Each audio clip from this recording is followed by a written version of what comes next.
ဘာဘူးလုံးဒီနာမည်ကိုကြားလိုက်တာနဲ့တကိုးအာနာတွေမယုံနိုင်စရာစီးစင်ဥစားတွေ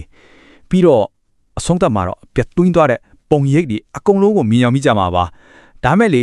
အဲ့ဒီတန်တရားတွေရဲ့နောက်ွယ်မှာတကယ်ရှိခဲ့တဲ့ဘာဘူးလုံးကကိုဘယ်လိုပုံစံမျိုးလဲကဲဒီတစ်ခေါက်မှာအတူတူစူးစမ်းကြည့်လိုက်ကြအောင် စစ်လာကြည့်လေမြို့တစ်မြို့လုံးပျောက်ကွယ်သွားတာနှစ်ပေါင်း2000တောင်ကျော်နေပြီဒါပေမဲ့ဘာဘီလုံဆိုတဲ့နာမည်ကတော့ဒီနေ့အထိပြောက်မသွားဘူးဗျာအံ့ဩစရာပဲနော်အဲ့ဒီတော့မေးစရာရှိလာတာကဘာလို့လဲဘာလို့ဒီမြို့ဟောင်းကြီးကမျက်မှောက်ခက်ထိလူတွေရဲ့စိတ်ကူးတွေကိုဒီလောက်တောင်လွှမ်းမိုးထားနိုင်ရတာလဲအဖြေကတော့သူ့ရဲ့တန်တကာတွေဆန်လို့တဲ့ဇက်လန်းတွေထဲမှာပဲရှိနေတာပေါ့ဘာဘူးလုံအကြောင်းကိုတေချာမသိရင်တောင်သူ့နာမည်ကိုတော့ဂျာဘူးဂျာမှတေချာလဲဘာလို့လဲဆိုတာလေဘာဘူးလုံဆိုတာကမြေပုံပေါ်ကနေရာတစ်ခုဆိုတာထက်အများကြီးပိုပါတယ်သူကလူယဉ်ကျေးမှုရဲ့အမတ်အသားတစ်ခုလို့ဖြစ်နေလို့ပဲကဲစဉ်းစားကြည့်ကောက်ကင်ကိုတော့ထူးဖောက်ကောင်လာထင်ရတဲ့မျောစင်းကြီးပြီးတော့ပူလောင်တဲ့တဲကန်တရားကြီးထဲမှာမိုးပေါ်မှာစောက်ထားသလိုထိနေတဲ့စိမ့်စုံနေတဲ့ဥယျာဉ်တွေဒီပုံရိပ်တွေကဘာကိုပြနေလဲဆိုလို့လူသားတွေရဲ့မာနအတိုင်းအဆမရှိတဲ့စီးစိမ်ချမ်းသာနောက်ပြီးဖျားရင်ကိုတော့စိန်ခေါ်ခြင်းတဲ့ရီမန်းချက်ကြီးတွေကိုကိုစားပြုနေတာပဲအတိအကျပြောရရင်ဒီတန်တာကြီးတွေကပဲဘာဘလုံကိုသမိုင်းထဲမှာဘယ်တော့မှမသေးအောင်လုပ်ပေးခဲ့တာလို့ပြောလို့ရတယ်ဟုတ်ပြီတန်တာရီတွေအကြောင်းခဏဘေးပဲထားပြီးကကဲလက်တွေ့မြေပုံပေါ်မှာကြည့်လိုက်ရအောင်ရှီအောင်ဘာဘလောမျိုးကြီးကဘယ်မှာရှိခဲ့တာလဲဆိုတော့ Euphrates မြစ်ကမ်းပေါ်မှာပါအခုခေတ်အီရန်နိုင်ငံရဲ့မြို့တော်ဘက်ဂဒါဒက်ခေတ်တောင်ပိုင်း55မိုင်လောက်အကွာမှာတကယ်ကိုတည်ရှိခဲ့တာပါအင်မာယာတိုင်းမှာအစတစ်ခုဆိုတာရှိတာပဲလေဘာဘီလောင်လည်းဒီအတိုင်းပါပဲသူ့ရဲ့အစကတာမန်မြို့လေးကမြို့ပဲဒါပေမဲ့ဘလို့အကြောင်းတရားတွေကဒီတာမန်မြို့လေးကိုဒေသတစ်ခုလုံးမှာအင်အားအကြီးဆုံးနိုင်ငံတော်ဖက်အောင်တွန်းပို့ပေးခဲ့တာလေအဲ့ဒါကစိတ်ဝင်စားစရာပဲကဲဒီအချိန်မှတ်တိုင်တွေကိုကြည့်လိုက်ရင်ဘာဘီလုံဘလို့အတွင်းပြောင်းတော့လဲဆိုတာရှင်းရှင်းလင်းလင်းမြင်ရပါလိမ့်မယ်အစားပိုင်းမှာတော့သူကအဆူမီပြန်ယဉ်ကျေးမှုရဲ့အရေးအောက်ကတာမန်မြို့လေးတစ်မြို့ပါပဲဘာမှထူးထူးခြားမရှိဘူးဒါပေမဲ့အမိုးတိုင်းလူမျိုးတွေရောက်လာပြီးပထမဆုံးမင်းဆက်ကိုတီထောင်လိုက်တဲ့အချိန်မှာအရာလုံးကပြောင်းလဲတော့တာပဲအထူးတူတဲ့ဘင်းတပါးရဲ့လက်ထက်မှာပေါ့သူကတော့ဟမူရာဘီပါသူနဲ့အတူပဲဘာဘီလုံရဲ့ပထမဆုံးရွှေခေတ်ကြီးစတင်ခဲ့တယ်လို့ဆိုရမှာပဲဘရင်ဟမ်မူရာဘီကတော့ဒီခိခေရဲ့ဘေသူကကြီးလို့တောင်ပြောလို့ရတယ်သူကစစ်မြေပြင်မှာလဲဒါတော်တယ်လို့နိုင်ငံရေးမှာလဲအရန်ပါနေတဲ့အဲ့ဒီအရေးသွေးနှစ်ခုကိုပေါင်းဆက်ပြီးတော့ဘာဘီလုံကိုမဆိုပိုတေးမှုရတဲ့တာမှာဘသူမှလာမရှိနိုင်တဲ့အင်အားကြီးနိုင်ငံတော်တစ်ခုဖြစ်အောင်ကိုဖွန်ဖော်ခဲ့တာဒါမဲ့လေဟမူယာဘီရဲ့တကက်အမွေအနည်းအစစ်ကဒါမဟုတ်ခဲ့ဘူးသူ့ရဲ့ဥပဒေကြံဖြစ်ခဲ့တယ်ဒီဥပဒေကြံကတရားမှုမူကနေရာဇဝတ်မှုအထိလူမှုရေးစီးပွားရေးအကုန်လုံးကိုထိန်းချုပ်ထားတာအခုခေတ်မှာတော့ကြားဘူးကြတဲ့မျက်လုံးတစ်လုံးအတွက်မျက်လုံးတစ်လုံးဆိုတဲ့မူဝါဒမျိုးတီးကြတဲ့စီးမြင့်တွေပါဝင်တယ်အရေးကြီးဆုံးကဘာလဲဆိုတော့ဒီဥပဒေတွေကိုလူတိုင်းမြင်နိုင်အောင်ကြောက်တိုင်ကြီးမှရေးထွင်းထားတာပဲဒါဟာရှေးခေတ်ကဘာအတွက်တရားဥပဒေစိုးမိုးမှုဆိုတဲ့နေရာမှာတကယ်ကိုတော်လှန်ပြောင်းလဲမှုကြီးတစ်ခုပါပဲဟမူရာဘီရဲ့ခေတ်ကကြီးကျယ်ခမ်းနားခဲ့တယ်ဟုတ်ပြီဒါပေမဲ့နောက်လာမယ့်ခေတ်ကတော့ကြီးကျယ်ခမ်းနားတာထက်တောင်ပိုသွားတယ်ဒဏ္ဍာရီအဆင့်ကိုရောက်သွားတာကဲအခုဘေဘီလိုနီအထက်အထက်နီယိုဘေဘီလိုနီယန်အမ်ပါယာခေတ်ကိုရောက်လာပါပြီနေဘူခဒ်နေဇာချူဒီဘင်းရဲ့အုပ်စိုးမှုအောင်မှာတော့ဘာဘူးလုံဟာတာမန်မျိုးတော်တစ်ခုအဆင့်ကနေကဘာအန်ဖယ်တစ်ခုအဖြစ်ကိုပြောင်းလဲသွားခဲ့တယ်သူ့မှာရည်မှန်းချက်တစ်ခုပဲရှိတယ်အဲ့ဒါကဘာဘူးလုံကိုကဘာပေါ်မှာအကြီးကျယ်ဆုံးအခမ်းအနားဆုံးမျိုးတော်ဖြစ်အောင်လုပ်ဖို့ပဲပြီးတော့သူတကယ်ပဲအောင်မြင်ခဲ့တယ်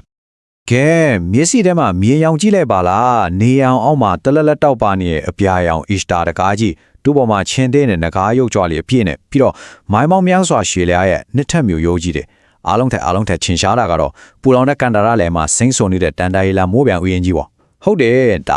ါနေဘူခဒ်နေဇာရဲ့ဘာဘီလုံပဲ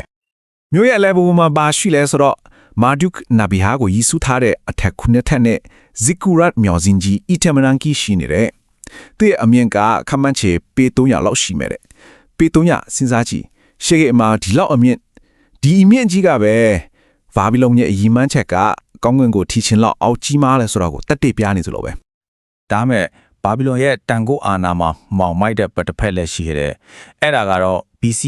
986မှာဂျေရုဆလင်မြို့ကိုလုံးဝဖျက်ဆီးပြီးယူဒာလူမျိုးတွေကိုပြင်နှင်းတန်းပြီးခဲ့တဲ့လုပ်ရက်ပဲဒီလုပ်ရက်ကတမိုင်းကိုတင်ပြောင်းလဲစေခဲ့တာမဟုတ်ဒီလုပ်ရက်ကြောင့်ပဲဘာဘီလုံဆိုတဲ့နာမည်ကိုတမန်ကျန်းစာထဲမှာအဓိကရန်သူတော်ဖြစ်ထာဝရမတိုင်တင်သွားစေခဲ့တာပါတန်ငယ်လက်ကျမ်းထဲမှာနီးဘူးခနီစာပြောဟဲစကားတခွန်းရှိတယ် ဒီဘာဘလုံမျိုးကြီးကငါရဲ့တန်ခိုးနဲ့ငါရဲ့ဘုံအတေးတက်ငါတီထောင်ထားတဲ့နန်းမျိုးတော်မဟုတ်ဘူးလားတဲ့အဲ့ဒီစကားတခွန်းနဲ့တင်ဘရင်တစ်ပါးရဲ့မာနနဲ့တန်ခိုးအာဏာဘလောက်အထိကြီးမားခဲ့လဲဆိုတာကိုအတိအကျမြင်နာစေပါတယ်အမြင့်ဆုံးကိုရောက်ပြီးရင်တော့ပြန်ကြရမယ့်အချိန်ရောက်လာတာကတော့သမရပါပဲဒါပေမဲ့ဘာဘလုံရဲ့ကြဆုံခန့်ကတော့တကယ့်ကိုအန်အောစရာကောင်းလာအောင်မြန်ဆန်ခဲ့တယ်သူထွန်းတော့လာတာမြန်တော့ပြန်ကြသွားတာကလည်းအရန်ကိုမြန်ဆန်ခဲ့ပါတယ်တမိုင်းကပေးတဲ့တင်ကားစာတစ်ခုရှိတယ်ဗျာအင်းအားချီဆုံး empire တွေကလေအပြင်ကတိုက်ခိုက်မှုကြောင့်ထပ်အတွင်းပိုင်းကနေစပြီးပြိုကွဲကြဆုံးတတ်တများတယ်ဘာဘလုံကလည်းအဲ့ဒီလိုပဲဖြစ်ခဲ့တယ်နောက်ဆုံးမြင်နာဘိုနီတစ်ကသူ့ပြည်သူတွေကိုစွန့်ခွာသွားတဲ့အချိန်မှာဘာဘလုံရဲ့ကံကြမ္မာကိုအဆုံးဖြတ်ထည့်လိုက်သလိုပါပဲအဲ့ဒီမှာတင်အားနေသွားတော့တာအဲ့ဒီတော့အတွင်းကအားနေသွားတဲ့ဘာဘီလုံကိုဘာဒီဆက်ဖြစ်လဲဆိုတာကြည့်လိုက်ရအောင်ဒါကဘာဘီလုံရဲ့နှစ်ပေါင်း200ကျော်ရှည်လျားတဲ့တေဆုံးခန်းမှာပဲပါရှာဖီယန် science ကတိတ်ပွဲတော်မလို့ပဲတိမ့်ပိုက်လိုက်တာကနေအစဖြူတယ်နော်တော့ပါရှာဖီယန် Xerxes ကပုံကမှုကြောင့်မြို့ကိုဖျက်ဆီးတယ်အဲ့ဒီနောက် Alexander the Great ကပါရှားတွေကိုအနိုင်ယူပြီးထိန်းချုပ်လိုက်ပြန်အောင်နောက်ဆုံးသူ့ရဲ့ဗိုလ်ချုပ်ကမြို့ကိုလူရဖျက်ဆီးတယ်အဆုံးသတ်နေနဲ့တော့မြို့သူမြို့သားအားလုံးကိုအခြားနေရာကိုရွှေ့ပြောင်းလိုက်တဲ့အခါတချင်ကကဘာအကြီးကျယ်ဆုံးမြို့တော်ဟာလူသူမဲ့အဖြစ်စီးပုံကြီးဖြစ်နေထာဝရစွန့်ပစ်ခံလိုက်ရတာပါပဲ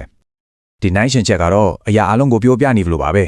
တချင်ကကဘာပေါ်မှာအရေးပါဆုံးနဲ့အခမ်းအနားဆုံးမျိုးလို့တင်စားခဲ့ရတဲ့နေလား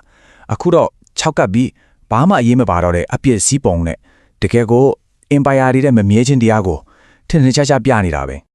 မြို့တော်ကတော့ပျက်စီးသွားပြီဟုတ်တယ် okay တွေကတော့အမုန်းထစ်သွားပြီဒါပေမဲ့ဘာဘလုံဆိုတဲ့အတွေ့အခေါ် idea ကတော့ဒီနေ့အထိအတက်ဝင်နေတော့မယ် okay ထက်တောင်ပိုခိုင်မဲ့တဲ့ဒီအမွေအနှစ်ကပါလဲကဲကြည့်လိုက်ကြရအောင်ဘာဘလုံရဲ့အကြီးဆုံးရွက်ဝက်ချက်တစ်ခုကသူ့ရဲ့နာမည်ထဲမှာပဲရှိနေတယ်စိတ်ဝင်စားစရာကောင်းတာက